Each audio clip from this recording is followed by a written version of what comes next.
Good morning students. Today we will start the fifth chapter of second unit of advanced calculus whose name is partial differentiation. सबसे पहले मैं आपको बताऊंगी कि partial differentiation होता क्या है.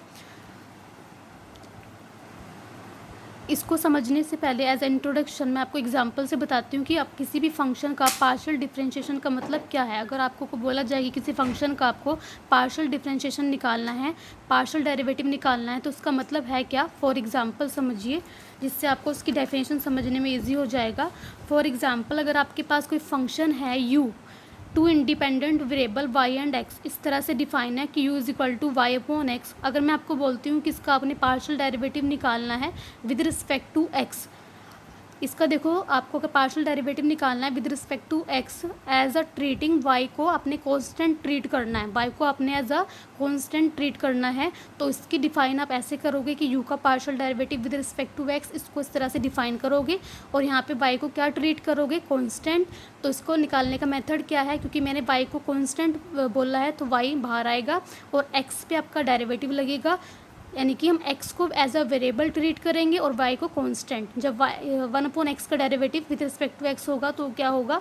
आपको पता है y तो कांस्टेंट है, तो 1/x का derivative with respect to x कितना होगा, माइनस के 1/x स्क्वायर, और आंसर आ जाएगा माइनस के y अपॉन एक्स स्क्वायर. इस तरह दूसरा एग्जाम्पल है कि यही फंक्शन है सेम. अगर मैं बोलूँ आपको इसका पार्शियल डेरिवेटिव निकालना है विद रिस्पेक्ट टू y, तो इस केस में क्या होगा, आप x को ट्रीट करोगे एज अ कांस्टेंट और y हमारा वेरिएबल होगा. तो आप डेरिवेटिव कैसे फाइंड आउट करोगे, क्योंकि x को हम ट्रीट कर रहे हैं एज अ कांस्टेंट, तो आप x को बाहर निकालोगे 1/x, हमारा डेरिवेटिव लगेगा y के ऊपर, तो y का with respect to y partial derivative कितना हो जाएगा 1, तो आंसर आएगा 1/x. तो हमने क्या किया इसमें,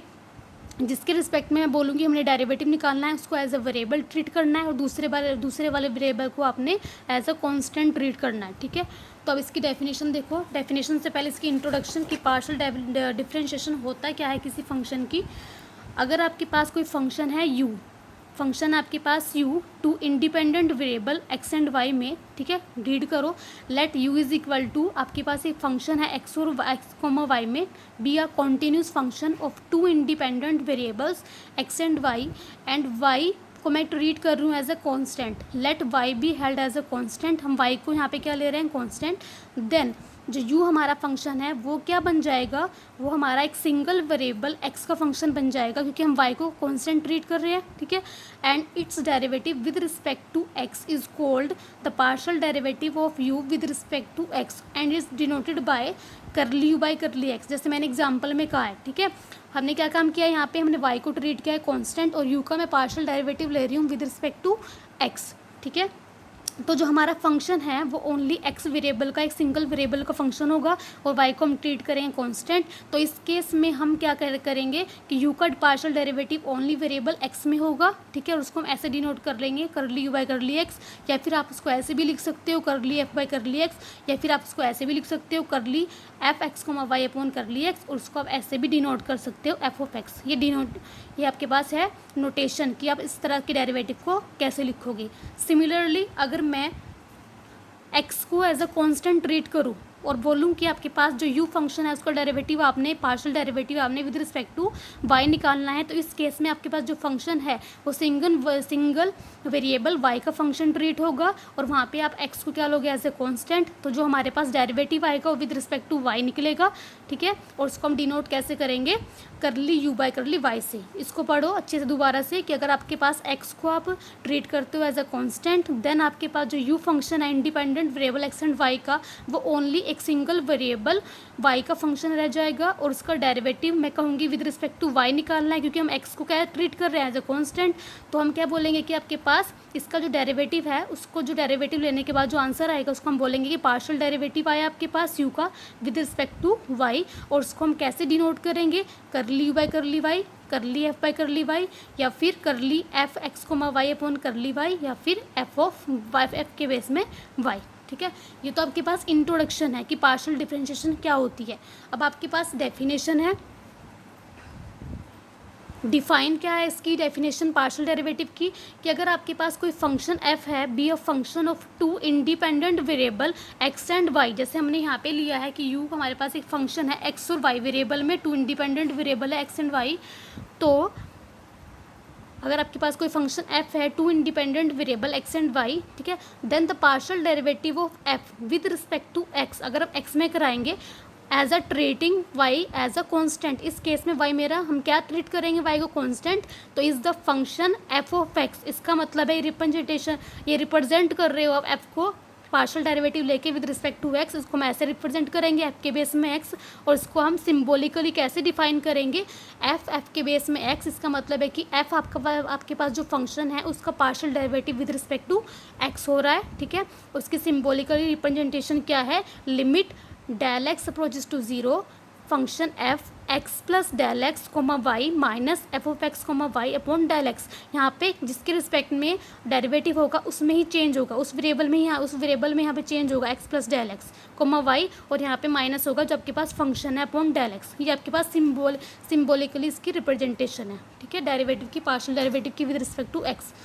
ठीक है। प्रोवाइडेड आपके पास जो लिमिट है, इसको सॉल्व करने के बाद जो आंसर आएगा वो हमेशा एग्जिस्ट होगा, ठीक है, कोई ना कोई लिमिट आएगी, कोई ना कोई रियल वैल्यू आएगी आपके पास। Provided the limit on the right hand side, जो भी आएगी वो हमेशा एग्जिस्ट करेगी, कोई रियल वैल्यू आएगी। सिमिलरली अगर the partial derivative of F with respect to Y, ठीक है, treating as a X as a constant is the function F of Y and defined as F of Y, इसका मतलब है कि आपके पास जो एफ फंक्शन गिवन है two variable x and Y में, उसका partial derivative with respect to Y कैसे डिफाइन करोगे, सिम्बोलिकली एफ ऑफ वाई, और उसकी डिफाइन है, डेफिनेशन है कि लिमिट कि with respect to Y derivative हो रहा है तो limit del Y approaches to zero F of X comma Y plus del Y minus F of X comma Y upon del Y. यहाँ पे क्योंकि with respect to Y derivative है तो Y के आर्ग्यूमेंट में वाई के यहाँ पे फंक्शन में चेंज होगा, वाई की वैल्यू में चेंज होगा फंक्शन की, अदरवाइज जो एक्स में होगा तो एक्स की वैल्यू में चेंज होगा। तो यहाँ पे इंक्रीमेंट किस में हुआ है, वाई की वैल्यू में, ठीक है। तो F of X comma Y plus del Y minus के F of X comma Y upon del Y, ठीक है। यहाँ भी हमारे पास जो लिमिट है राइट हैंड साइड में हमेशा ही एग्जिस्ट आएगी, ठीक है। ये मैंने एग्जाम्पल आपको पहले ही बता दी है।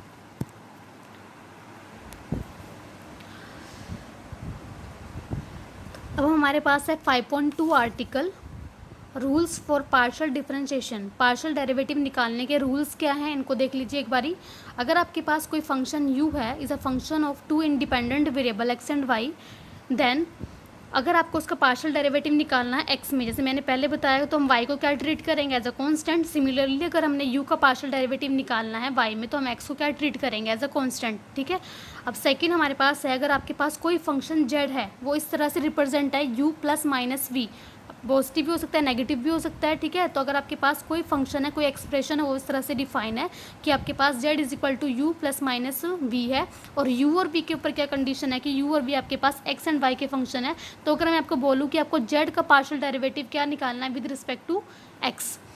आपको z का पार्शियल डेरिवेटिव निकालना है विद रिस्पेक्ट टू x, तो आप क्या काम करोगे, क्योंकि मुझे पता है कि मेरा u और v दोनों x और y के फंक्शन है, पर मैंने बोला है कि आपको z का partial derivative with respect to x निकालना है, तो हम क्या काम करेंगे, u में भी y को कांस्टेंट ट्रीट करेंगे और v में भी y को कांस्टेंट ट्रीट करेंगे। तो u का only derivative partial derivative x में होगा, y को ट्रीट करके कांस्टेंट, जो साइन बीच में होगा प्लस माइनस को एज इट इज लिखेंगे, और v का भी partial derivative with respect to x होगा, y को ट्रीट करके कांस्टेंट। सिमिलरली ये रिजल्ट लिखा है मैंने, ठीक है।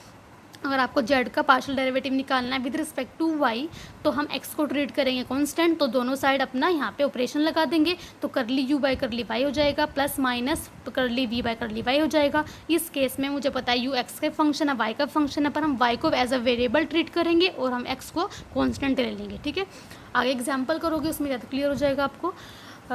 थर्ड है, देखो अगर आपके पास कोई जड़ फंक्शन है, वो इस तरह से डिफाइन है u इंटू वी, यहाँ पे u और v जड़ क्या है, u और v का फंक्शन है, और u और v किसके फंक्शन है हमारे पास, u और v हमारे पास x और y के फंक्शन है। जड़ एक तरह की एक्सप्रेशन है कि जड़ u इंटू वी इस तरह से डिफाइन है। तो अगर मैं आपको बोलूँ कि आपने पार्शियल डेरिवेटिव निकालना है जड़ का विद रिस्पेक्ट टू x, तो आप क्या काम करोगे, इस u v पे ऑपरेशन लगाओगे, करली बाई करली x, इसका मतलब है कि इसका पार्शियल डेरिवेटिव x में हो रहा है। अब मुझे पता है कि u और v दोनों x और y के फंक्शन है, दो फंक्शन एक्स वाई के प्रोडक्ट में है तो यू इंटू वी रूल लगेगा। तो एक बार U as it is V का डेरिवेटिव का पार्शियल प्लस वी फिर यू का डेरिवेटिव का partial with respect to X. अब वी में हम वाई को तो ट्रीट करेंगे कॉन्स्टेंट, एक्स को एज अ वेरिएबल लेके एक्स में इसका डेरिवेटिव निकाल देंगे, ठीक है। सिमिलरली अगर आपको जेड का डेरिवेटिव निकालना है partially with respect to Y, तो यहाँ पे हम यू वी के ऊपर, क्योंकि हमारा जेड इस तरह से डिफाइंड है, इसके ऊपर हम वाई ऑपरेशन लगाएंगे, करली बाई ऑपरेशन लगाएंगे और इसमें यू इंटू वी रूल लगेगा। उसके बाद आप यहाँ पे वाई को तो एज अ वेरिएबल ट्रीट करोगे और एक्स को एज अ कांस्टेंट लेके डेरिवेटिव कराओगे, ठीक है। इसी तरह आपके पास अगर जेड इस तरह से डिफाइन हो कि Z is equal to U by V है, तो अगर मैं आपको बोल दूँ कि यहाँ पे आपने करली जेड बाई करली एक्स यानी कि जेड का पार्शियल डेरिवेटिव एक्स में निकालना है और जेड इस तरह से एक्सप्रेशन है यू बाई वी की, यू और वी हमारे पास फंक्शन एक्स एंड वाई के, देन आप क्या काम करोगे, जहाँ पे जेड की value U by V put करोगे, यहाँ पे जो ऑपरेशन मैंने बोला है करली बाई करली एक्स लगाना है तो वो लगाओगे, यहाँ पे यू बाई वी रूल लगेगा क्योंकि आपके पास फंक्शन इस तरह से डिफाइंड है। तो यू बाई वी रूल क्या होता है, V square V as it is derivative of U minus U derivative of V. और इसमें हम क्या देखेंगे कि हमारे पास क्योंकि एक्स में हमने डेरिवेटिव निकालने पार्शियली, तो एक्स को एज अ वेरिएबल ट्रीट करेंगे और वाई को कांस्टेंट अपना डेरिवेटिव निकालेंगे। सिमिलरली करली जेड बाई करली वाई करेंगे। अब देखो आपके पास एक केस है पॉइंट नंबर 5। देखो अगर आपके पास जेड गिवन है function of U, further U is a function of X and Y. देखो हमारे पास जो हमने पॉइंट पढ़े हैं, देखो हमने रिमार्क पढ़े हैं 1 2, जो रूल पढ़े हैं हमने 1 2 3 4, इसमें हमारे पास जेड कोई फंक्शन तो था नहीं यू एंड वी का, डायरेक्ट जेड एक तरह से एक्सप्रेशन थी कि Z is equal to U plus minus V है। ये तो क्वेश्चन है, किसी भी तरह से आपके पास गिवन हो सकता है। फर्दर यू और वी के ऊपर कंडीशन थी कि वो एक्स और वाई के फंक्शन है। इस वाले पॉइंट में पॉइंट नंबर 5 में हमारे पास क्या गिवन है कि जेड एक तरह से फंक्शन है यू का, यू फर्दर फंक्शन है एंड एक्स एंड वाई के। तो इस तरह से आपके पास अगर कोई फंक्शन डिफाइन आ जाए कि वो फंक्शन कह रहा है, एक तरह की एक्सप्रेशन नहीं है, देखो एफ लगा हुआ है फंक्शन है, ये कोई एक्सप्रेशन नहीं है, डायरेक्ट फंक्शन बोल रहा है कि जेड यू का फंक्शन है। तो अगर मैं बोलूँ कि जेड का पार्शियल डेरिवेटिव आपने विद रिस्पेक्ट टू एक्स निकालना है, तो आप क्या काम करोगे, यहाँ पे जाओगे तो पहले जेड जिसका फंक्शन है उसका डेरिवेटिव होगा विद रिस्पेक्ट टू, अगर आप एक्स में करना चाह रहे हो एक्स में, वो भी टोटल डेरिवेटिव होगा, ठीक है। ये रूल है, ध्यान रखोगे कि जेड का पहले, जेड के ऊपर सबसे पहले जेड जिसका फंक्शन है, जेड जिस वेरिएबल का फंक्शन है, जेड का उसके रिस्पेक्ट में डेरिवेटिव होगा कि जेड अगर यू का फंक्शन है तो आपके पास जेड का डेरिवेटिव होगा विद रिस्पेक्ट टू यू, वो भी total derivative D Z by D you. उसके बाद यू जिस वेरिएबल का फंक्शन है, यू किसका फंक्शन है, एक्स एंड वाई का, उसके बाद हमारे पास यू का डेरिवेटिव होगा जिसके रिस्पेक्ट में हम निकालना चाह रहे हैं, क्योंकि हमने जेड का एक्स के रिस्पेक्ट में निकालना है ना, तो हमारे पास यू का किसके रिस्पेक्ट में होगा, एक्स के रिस्पेक्ट में डेरिवेटिव का पार्शियल। अब मुझे पता है यू एक्स का भी फंक्शन है, वी का भी वाई का भी फंक्शन है, तो हम वाई को एज अ कांस्टेंट ट्रीट करेंगे और यू का partial derivative with respect to X होगा, ठीक है। सिमिलरली यहाँ पे देखो जेड का पार्शियल डेरिवेटिव निकालना है विद रिस्पेक्ट टू वाई, तो क्योंकि मुझे पता है कि जेड तो यू का फंक्शन है पहले, तो जेड सबसे पहले जेड का with respect to u derivative होगा, जेड का with respect to u partial derivative नहीं, सॉरी, जेड का with respect to u total derivative होगा। उसके बाद जो यू है जिसका फंक्शन है, यू किसका फंक्शन है, एक्स एंड वाई का, फिर यू का विद रिस्पेक्ट टू जिसके रिस्पेक्ट में हम निकालना चाह रहे हैं, हमने वाई के रिस्पेक्ट में निकालना है, तो हमारे पास यू का पार्शियल डेरिवेटिव होगा विद रिस्पेक्ट टू वाई। यहाँ पे हम एक्स को एज अ कॉन्स्टेंट ट्रीट करेंगे। तो स्टूडेंट्स फॉर एग्जाम्पल देखो, एग्जाम्पल के थ्रू आपको मैं ये रूल समझा रही हूँ। अगर आपके पास कोई देखो जेड कोई फंक्शन है यू का, यू फर्दर फंक्शन हमारे पास X and Y independent variable का, अगर मैं पार्शियल डेरिवेटिव बोलूँ जेड का आपको एक्स के रिस्पेक्ट में निकालना है, तो आप सबसे पहले जेड का टोटल डेरिवेटिव निकालोगे जिसका वो फंक्शन है यू में, और यू का फिर पार्शियल डेरिवेटिव निकालोगे विद रिस्पेक्ट टू एक्स। तो हमारे पास जब जेड का total derivative with respect to U होगा जिसको पहले फंक्शन है, तो D Z by D U आ जाएगा। फिर यू का with respect to X partial derivative लोगे तो आप एक्स को एज अ वेरिएबल ट्रीट करोगे और वाई को एज अ कॉन्स्टेंट लोगे। तो हमारे पास यहाँ जब डेरिवेटिव लोगे इसका यू का with respect to partial derivative x में, तो क्या हो जाएगा 1/2 under root function into derivative function with respect to x, तो 2x हो जाएगा, वाई को कॉन्स्टेंट ट्रीट करेंगे, 2 से 2 कैंसिल आउट, तो हमारे पास आंसर क्या आ जाएगा D Z by D you into x upon, क्योंकि ये मेरे पास क्या है यू ही तो है, under root x square plus y square, तो इसके प्लेस से मैंने यू पुट कर दिया, तो हमारा आंसर है, ठीक है। नेक्स्ट है आपके पास 5.3 article partial derivatives of higher order. अब तक हमने फर्स्ट ऑर्डर के पढ़े हैं फर्स्ट ऑर्डर के। अब हमारे पास है हायर ऑर्डर के पार्शियल डेरिवेटिव। हमने पढ़े हैं curly u by curly x. अगर आपके पास यू कोई फंक्शन है two independent variable x and Y में, तो उसका फर्स्ट ऑर्डर का पार्शियल डेरिवेटिव क्या है, curly u by curly x. U का पार्शियल डेरिवेटिव फर्स्ट ऑर्डर का with respect to y, curly u by curly y, ठीक है। अगर हम हायर ऑर्डर डेरिवेटिव की बात करें, अगर मैं इसके सेकंड ऑर्डर डेरिवेटिव की बात करूँ, अगर मुझे निकालना हो यू का second order partial derivative with respect to x, तो सबसे पहले हम क्या फाइंड आउट करेंगे, यू का partial order derivative first order का, फिर देन उसका हम सेकंड ऑर्डर का डेरिवेटिव निकालेंगे, दोबारा से उसका पार्शियल डेरिवेटिव ले लेंगे विद रिस्पेक्ट टू एक्स। तो हमारे पास किस तरह से आ जाएगा, curl square u upon curl x square. इसी तरह अगर आपके पास फर्स्ट ऑर्डर का पार्शियल डेरिवेटिव आपने लिया हुआ है, यू का with respect to partial derivative x लिया हुआ है, अगर मैं बोलूँ कि उसका पार्शियल डेरिवेटिव वाई में निकालोगे, तो हम कैसे निकालेंगे कि हमारे इस तरह पहले हम यू का with respect to x derivative होगा, फिर उसका दोबारा से हम वाई में डेरिवेटिव करा देंगे। यहाँ पे हमारे पास X as a variable treat होगा, वाई को कॉन्स्टेंट ट्रीट करेंगे, और जब हम दोबारा से उसका partial derivative with respect to Y कराएंगे तो Y as a variable treat होगा, और जो इसमें एक्स आ रहा होगा उसको हम एज अ कॉन्स्टेंट ट्रीट करेंगे, ठीक है। क्योंकि हमारे पास जो ये फंक्शन होते हैं curly u by curly x, curly u by curly y, दोबारा से हमारे पास एक्स और वाई के फंक्शन आते हैं, ठीक है। तो इस तरह से इसको हम ऐसे रिप्रेजेंट करेंगे, curl square u upon curly y by curly x. इस तरह से curl square u curly x curly y, इसका मतलब पहले वाई में डेरिवेटिव है, फिर उसका एक्स में लिया हुआ है। इसी तरह ये क्या है, यू का सेकंड ऑर्डर का partial derivative with respect to Y, ठीक है। इसके बाद इनको हम ऐसे भी रिप्रेजेंट कर सकते हैं, इसका मतलब है कि एफ का सेकंड ऑर्डर का पार्शियल डेरिवेटिव है विद रिस्पेक्ट टू एक्स, इसको मैं ऐसे लिख सकती हूँ, इसको ऐसे, इसको ऐसे, ठीक है। जैसे यहाँ पे लिखा भी है कि curl square u upon curly x curly y का, इसका मतलब ये है कि आपके पास दो बार डिफरेंशिएशन हुई है, फर्स्ट आपके पास वाई के रिस्पेक्ट में हुई है, सेकंड आपके पास एक्स के रिस्पेक्ट में हुई है, ठीक है। इसी तरह से सिम्बोलिकली जैसे हमने यहाँ पे डिफाइन की थी डेफिनेशन में, पार्शियल डेरिवेटिव की डेफिनेशन में, उसी तरह यहाँ पे अगर आपके पास सिम्बोलिकली आप इन सब नोटेशंस को रिप्रेजेंट करना चाहते हो तो कैसे रिप्रेजेंट करेंगे, इसका मतलब है कि एफ आपके पास जो फंक्शन है उसका अगर आपने सेकंड ऑर्डर का पार्शियल डेरिवेटिव लेना है विद रिस्पेक्ट टू एस, तो एफ के बेस में डबल एक्स, इसको आप ऐसे भी लिख सकते हो। और उसका सिम्बोलिकली रिप्रेजेंट कैसे करोगे कि लिमिट, अगर आपको उसको डेफिनेशन में लिखना है सिम्बोलिकली, तो limit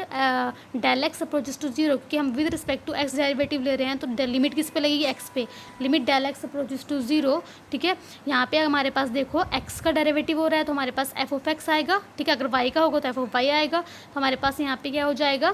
x plus del x comma y, क्योंकि x में डेरिवेटिव हो रहा है तो x के आर्गूमेंट में चेंज होगा, माइनस f ऑफ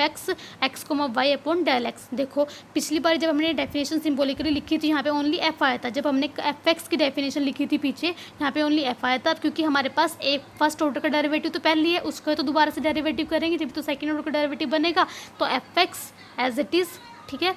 तो मतलब f(x) पहले होगा, उसका दोबारा से डेरिवेटिव लेंगे, इसलिए f(x) पे लिमिट लगेगी। यहाँ पे फर्स्ट ऑर्डर का डेरिवेटिव उसके आर्गूमेंट, यहाँ पे फर्स्ट ऑर्डर का डेरिवेटिव उसके आर्गूमेंट। उसी तरह से अगर f(y(x) निकालोगे, इसका मतलब है कि f का पार्शियल ऑर्डर डेरिवेटिव हो रहा है सेकंड ऑर्डर का, पहले x में फिर y में, बाद में y में हो रहा है तो y पे लिमिट लगेगी, ठीक है। क्योंकि पहले x में था, फर्स्ट ऑर्डर का डेरिवेटिव पहले x में तो आया होगा, तभी तो उस पर y में का ऑर्डर हम निकाल रहे हैं, y का डेरिवेटिव निकाल रहे हैं दोबारा से, तो हमारे पास यहाँ पे f के फर्स्ट ऑर्डर डेरिवेटिव आएंगे, ठीक है। क्योंकि y में लिमिट लगी है, y के रिस्पेक्ट में निकालना है तो y के आर्गूमेंट में चेंज होगा। इसी तरह से अगर आपको एक्स वाई निकालना है तो उसका मतलब पहले इसका y में हुआ होगा, फिर उसके बाद यहाँ पे बाद में x में लिया होगा तो लिमिट x में लगेगी, और यहाँ पे y के फर्स्ट ऑर्डर के डेरिवेटिव आएंगे और हमारे पास x के आर्गूमेंट में चेंज होगा। सिमिलरली इसका मतलब यह है कि आपने f का पार्शियल डेरिवेटिव निकालोगे सेकंड ऑर्डर का विद रिस्पेक्ट टू y, तो उसका मतलब है कि y पे लिमिट लगेगी, और यहाँ पे हमारे पास क्योंकि y का सेकंड ऑर्डर का डेरिवेटिव निकालना है तो y के यहाँ पे फर्स्ट ऑर्डर के डेरिवेटिव आएंगे और y के आर्गूमेंट में चेंज आएगा, ठीक है।